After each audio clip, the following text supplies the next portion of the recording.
You ever have one of those days where everything feels like it's about to change but not in a good way? That was me, 2 hours before I met the man who dragged me into the weirdest, wildest, most life-altering case of my life. I was Jason Blake, 24, former journalism student, now working the register at Tony's Liquor Mart in downtown Chicago. A dead-end job with bad lighting, terrible pay, and a boss who thought deodorant was a conspiracy. My life was going nowhere fast. That changed the day Maxwell Quinn walked in. He looked like a detective straight out of a 1940s noir film, long gray trench coat, fedora, 5 o'clock shadow like he'd fought it in the alley and lost. He bought a bottle of cheap scotch and stared at me a beat too long. "You ever think about doing something more exciting?" he asked.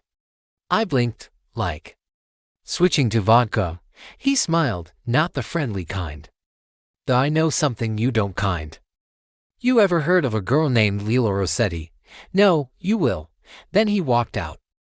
3 hours later, he came back bleeding from a stab wound in his shoulder, holding an old leather satchel, and muttering, "Kid, you're hired." I didn't know what the hell I was doing.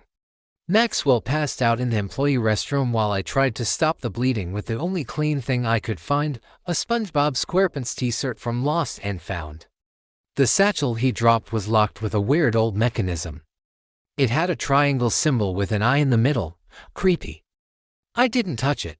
When he came to, he growled, "They got Leila. Took her. I need someone who doesn't have a file with the bureau." "Okay," I said. 2 questions. "Who's Leila? And what bureau?" He stood up like nothing happened, grabbed the satchel, and said, "If you help me find her, I'll pay you $5,000. I quit my job that night."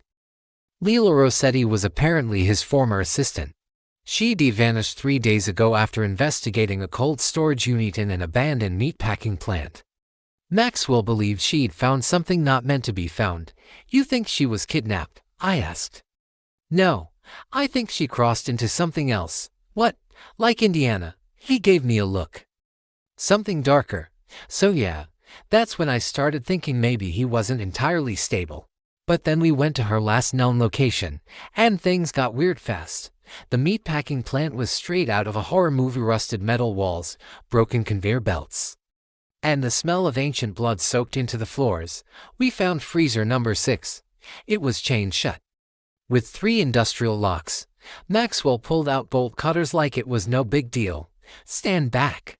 He cut the locks, and when the door opened, cold air spilled out like a fog machine. It was at least 20 degrees colder than it should have been. Inside was nothing. Or so I thought. Then I saw the symbol on the back wall. Same triangle with an eye. "What is that?" I whispered. He didn't answer. Instead, he pulled out the satchel and locked it with a key around his neck, and opened it. Inside was a book. Old, bound in leather, covered in dust and teeth marks. "Kid," he said, "welcome to the other side." Within an hour of leaving the plant, we were being followed. Black SUV. Government plates.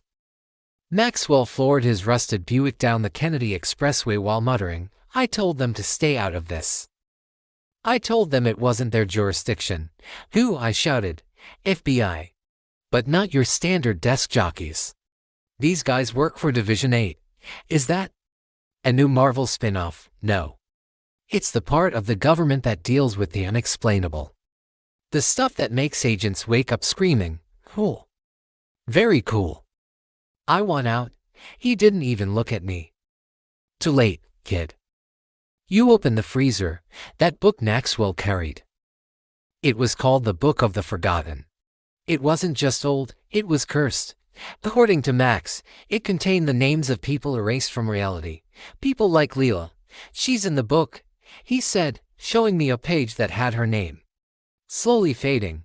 "She's not just missing, she's being unmade." I stared at him. "How do we undo that?" "There's a ritual, but we need 3 things: a token of her memory, a symbol of her presence, and someone who still remembers her." I held up my hand. "Hi, yes. I barely knew her name." "That's enough. You know how people say witches don't exist? They do. Her name was Mona Delacroix, and she ran a palm reading shop in Cicero with neon signs that said spells and smoothies. She was 90% sarcasm, 10% dreadlocks, and maybe 1,000 years old. "She's fading," Mona asked after Max showed her the book. "You idiots opened the eye again. It was sealed," he said. "Well, clearly not well enough. She made us drink something that tasted like sadness and old coffee, then burned a feather over the book." Smoke formed into Lila's face. "She's scared," Mona whispered. "But alive. For now." Then she looked at me. You're the anchor. Excuse me. You remember her. That makes you the key. Lady, I barely remember what I had for breakfast. Turns out being the anchor meant I had to carry the book. Which meant I started seeing things. Reflections that didn't match me. Shadows that moved wrong. People whispering my name in empty rooms. At one point I saw Leela standing in the reflection of a bus window screaming silently while a black mist dragged her away. Maxwell said, "We're running out of time. The book's almost full." That night, we broke into the FBI's Division 8 archives. Because why not? We dressed like janitors. Snuck in through a service tunnel. Maxwell hot-wired the elevator with chewing gum and a prayer. Down in sub-basement 5, we found a vault marked, Project Eyewalker, do not open. Guess what we did? Yup. Inside was a mirror. Just a mirror. Except when I looked into it I saw Leela again. Only this time, she was whispering, "Jason, find the red door." Suddenly, alarms blared, lights flashed, and a voice boomed, "Unauthorized breach, intruders detected." We ran like hell. We didn't even know what the red door was until we found it in an old church in Joliet, hidden behind the altar. It wasn't just painted red, it glowed. We opened it using Lila's locket found in her locker at the plant. Behind it, stairs. Leading down. Forever. "I hate this," I said. "I hate this more," said Maxwell. Down we went. For an hour. At the bottom was a room made of stone, carved with names, fading names. In the center, Leela. Floating. Eyes closed. Surrounded by black mist. I stepped forward, holding the book. "Leela," I shouted. Her eyes opened. The mist screamed. Maxwell chanted something in Latin.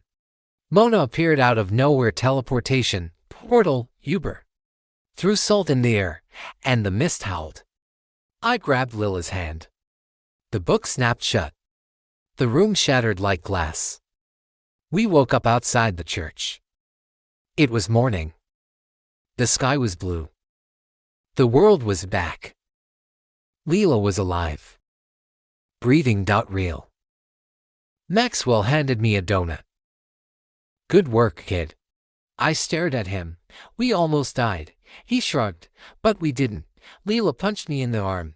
"Thanks for not forgetting me." Mona vanished before I could ask any questions. And me. I'm still Jason Blake. But now, I'm a part-time assistant to a private investigator who deals with the unexplainable. Weirdest job I've ever had. Best decision I ever made.